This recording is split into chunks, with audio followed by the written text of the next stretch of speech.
Hey everyone, welcome back to another video. Today it is December 23rd, 2025, and it's like 72 degrees in Denver, which is unseasonably hot.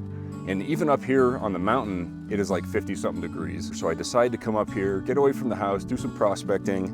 And I'm here at a spot that I've been to before, and I found something very interesting here that I think we're gonna have some good luck prospecting. Let me turn the camera around, I'll show you what I'm talking about. And I noticed that this metal grate here, there's a tunnel behind it that goes under some residential areas. They recently got a bucket loader in here and cleaned everything out. They piled everything up on the sides, and now I have access down to the bottom where the gold's gonna be, because gold is the most dense. It always goes to the bottom. And as you can see, behind the bars right here where the bucket loader couldn't reach, there's all this super heavy, dense, dark material. It's even heavy in my hand. It's super heavy, super concentrated, and they couldn't get it with the bucket loader. So this is like natural concentrates here. Yeah, you can see it's really heavy. There's even a piece of metal in there. Yeah, just random bits of metal and stuff. I just want to take like a bucket of this. We'll take it back to the shop and we'll see what kind of gold's in there. I have found good gold in this area before. That sounds like a plan anyway. Just that one shovelful is pretty heavy. So I got about a half a bucket of material. I don't know how many pounds it is. It's pretty darn heavy because of how dense the material is. There's lots of black sands in here. There's little bits of glass right there, a little piece of glass. This is classified to 1/2 inch, by the way. Interesting possible gold ore here. There's a lot of that everywhere around here. I mean, all over the place. And even some old timber from the old mining days, because there is a gold mine on the mountain above us here. So we got a half bucket. Let's take it back to the panning station. We'll pan it down and see what kind of gold we get. Okay, here it is, about 1/2 bucket of extremely heavy, semi-naturally concentrated material from below a gold mine in a city drainage pit that's been recently excavated. Let's take a look at it in a pan. The pan's not big enough. Nice. Okay, so I still have some in the bucket, but I just wanted to show this stuff up close. You can see there's little sticks and twigs, bigger rocks, all kinds of stuff in here. I saw some glass. There's a piece of metal right there, just random stuff. You can also see that it's a bit damp. Now I want to dry this out completely before we process it any further, because if it's wet and we remove the magnetic material while it's wet, it has a chance that gold could be stuck to that material, to the magnetic material. I guess it's not that big of a deal. We're still going to repan the magnetic stuff anyway. So instead of spending a lot of time to try to dry out all this material, I'm just going to remove the magnetic material as best as I can. But first we need to classify it down, because you can see there's some bigger pieces in here. All right, I'm just going to use a 1/4 inch Arbor Fabricating classifier. Just pour the material through. All right, here's the plus and minus 1/4 inch. And taking a look at the plus, you can see, looking through, you can see some interesting mineralized pieces of gold mine tailings and little bits of mica and stuff like that. I'm still having issues. It's getting plugged up, but it's not because the material's too big. It's because the material's a bit damp and it's clumping together.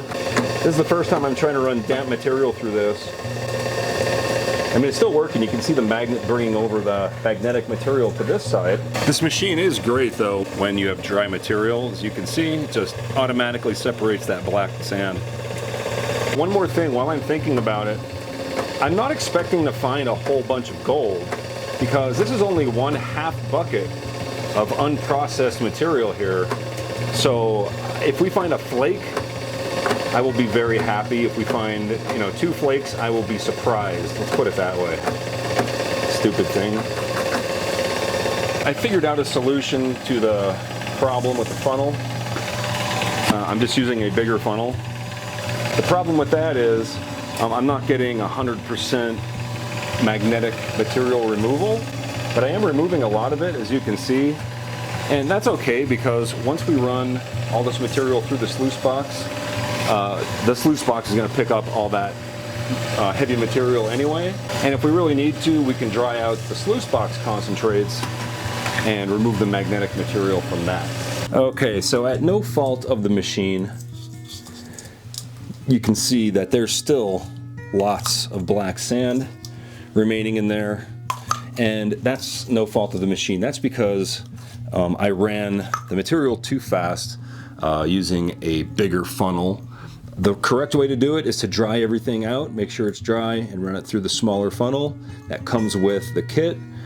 Anyway, I could have just used this, and that would have done the same job in about the same amount of time without having to fight with the machine. Anyway, let's run this through the sluice box. This little machine here, it shows the angle.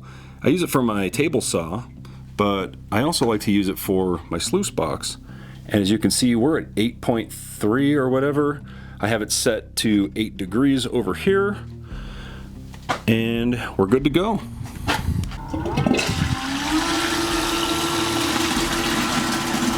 All right, I'm going to start by popping any little bubbles that may be in here in these cells. And also, I need to wet down all this material that we're going to run through.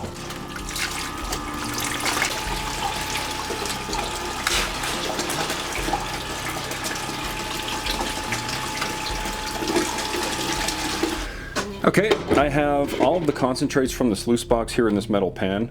I'm going to cook off all the water, and then we can remove the magnetic material from the concentrates. All right, here we have the plus and minus 1/4 inch.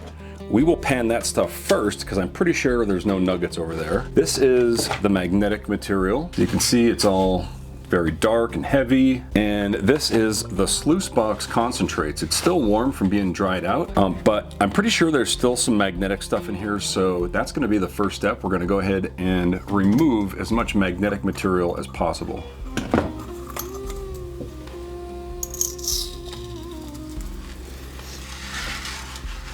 Yeah, there's a lot in there. All right, I'll add that to the magnetic stuff. Okay, I think we're finally ready to start panning. There's a lot of plus material here. Now normally I would use Crusty Rusty to pan out the pay dirt, but as you can see, Crusty Rusty is very thin. So let's bring over Auto from AutoZone. I'll add some water and a few drops of surfactant to break the surface tension of the water so any really fine gold can't float away. All right, let's get the big material out of the way. I'm pretty sure there's no nuggets, but it's interesting because there's a piece of mica right there. There's that chunk of metal. There's more metal. It's like all this weird stuff in here. Now, if we find a nugget, I'd be very surprised. I'm definitely not expecting it.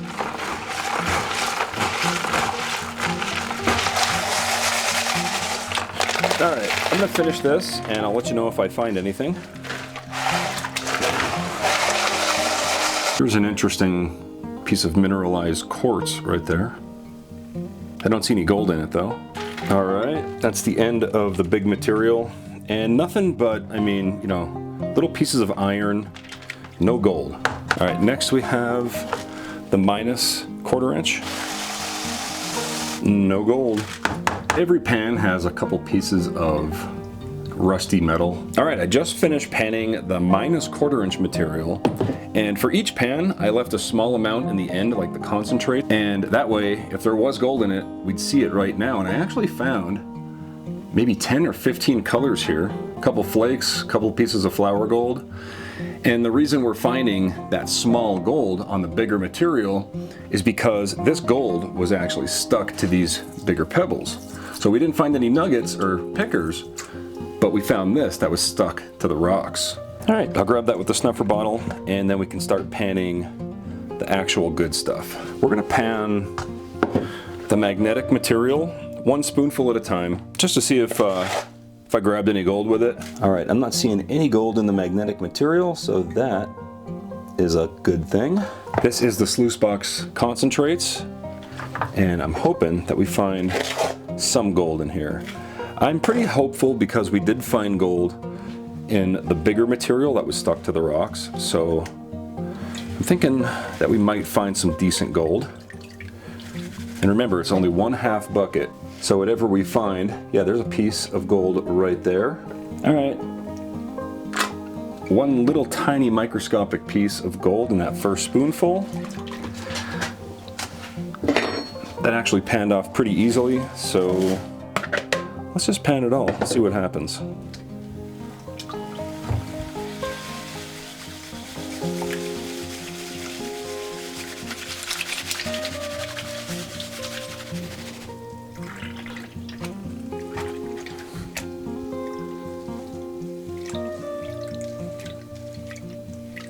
I'm right-handed, but sometimes I'm forced to pan with my left hand because of the lighting situation that I'm gonna fix after this video. All right, we're getting down to the heavy stuff here. If there's any gold, that's where it's gonna be. I'll pan some more off.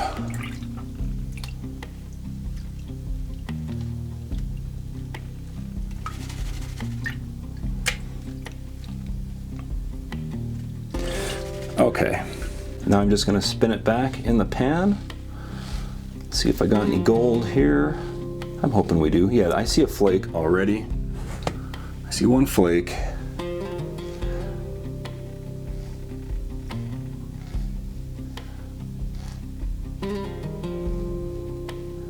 Oh yeah.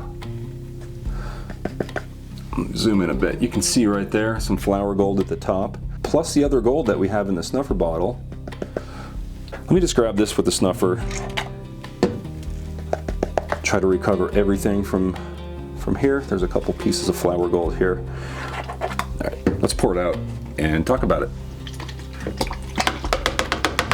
Yeah, that's really good. All right, that's actually really good for 1/2 bucket. Now, usually when I pan for gold, this is usually like 3 or 4 buckets worth. Now, it's a very small amount of gold, and it probably wouldn't even move my scale. It might, but the thing is, gold right now is $4,400 per ounce. Say you would run 10 buckets, you're looking at 10 times the amount right there. Actually 20 times the amount, because this is only 1/2 bucket. So if you ran 10 full buckets, you'd have 20 times the amount here, and that certainly would move the scale pretty good too. So I think that's actually a pretty good prospecting spot up there in that drainage ditch. So yeah, I'm not too surprised, because if you think about it, a drainage ditch is meant to move water, right? And when you're right next to a gold mine, and you can kind of figure out where the little pockets are where the gold would most likely drop out, and you dig there, this is the kind of results that you'll get in a gold bearing area. So anyway, I hope you guys enjoyed this video. If you liked it, please hit the thumbs up button. If you haven't subscribed, you know what to do. And that's all I got for today. Thanks for watching. Thanks again, everyone, for watching my video. If you're interested in treasure hunting and you'd like to see a couple more videos from me, check out the other one linked here on the screen. I also have a bunch of playlists you can look through. A big thanks to all the names scrolling right there. That's all my Patreon supporters and channel members. And I'll see you guys on the next video.